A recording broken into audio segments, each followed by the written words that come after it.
Assalamualaikum warahmatullahi wabarakatuh. Jadi sekarang kita lagi sama Mas Basit. Nah, gini nih Mas, mau tanya-tanya nih soal kedai Mas yang lumayan besar ya. Terus kayak banyak banget yang nongkrong di sini gitu. Nah, ini awal mula buka kedai ini gimana sih Mas ceritanya Mas? Awalnya itu ya karena ngelihat kawan-kawan sih, karena udah pernah ada yang buka usaha kayak geprek segala macam, jadi saya terinspirasi pengen buka usaha kayak gini sih, untuk apa, buat yang sama kayak orang lain tapi menunya yang merakyat gitu, harganya pas. Nah, kalau misal ini kan jadi ini kayak terinspirasi nih ya, jadi apa dari orang luar nih kan ya, dari kawan, dari ini. Kalau dari apa diri sendiri nih Mas, ada nggak sih kayak keturunan keluarga gitu punya usaha apa gitu, gimana Mas? Kalau usaha sih ada ya, itu dari ibu buka warung sayur sih di rumah, itu keuntungannya lumayan gede juga gitu.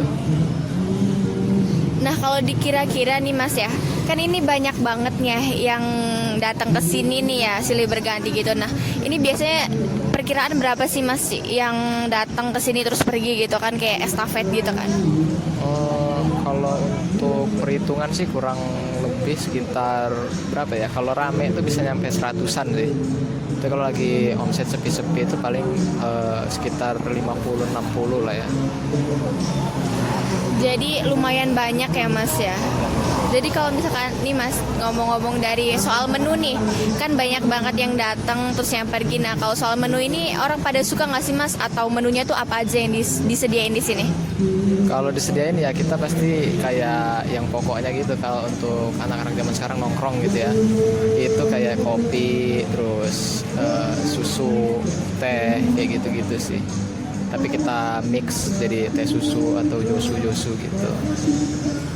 Jadi kalau soal pengolahan nih Mas, di sini Mas sendiri yang turun tangan atau ada karyawan-karyawan gitu Mas? Untuk awal buka sih dari kitanya dulu gitu ya. Untuk berikutnya itu ya ntar dari karyawannya. Nah, kalau misalkan udah nyewa karyawan nih kan berarti ini ya Mas ya, kayak udah omsetnya dia udah banyak banget gitu ya. Nah, kalau boleh tahu nggak sih Mas pendapatannya sehari itu berapa gitu atau per bulannya Mas?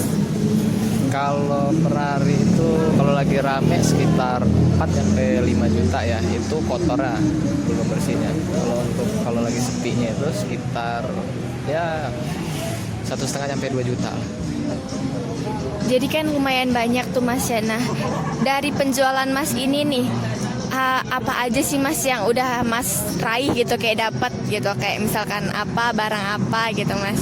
Bisa ceritain. Kalau untuk yang udah didapet kebetulan itu ya mungkin kalau dari pribadi kayak motor, kemudian bantu-bantu orang tua di rumah ya, untuk sandang pangan pakannya itu bisa bantulah kita sedikit banyak. Jadi cukup ini menguntungkan ya Mas ya usaha begini nih bagi Mas Basit sendiri dan keluarga. Jadi mungkin itu aja Mas ya sharing kita hari ini, dan motivasi apa sih Mas Basit yang bisa diberikan untuk kita semua nih biar bisa jadi usahawan kayak Mas Basit nih yang sukses gini nih. Kalau sukses belum kali ya, tapi untuk anak-anak muda zaman sekarang ya jangan takut untuk mencoba gitu ya, terus berinovasi aja sih. Yaudah, makasih nih guys. Sekarang kita dapat petuah nih dari Mas Basit. Yang penting kita harus tetap mencoba ya. Jadi itu aja apa wawancara kita hari ini. Saya akhiri. Wassalamualaikum warahmatullahi wabarakatuh.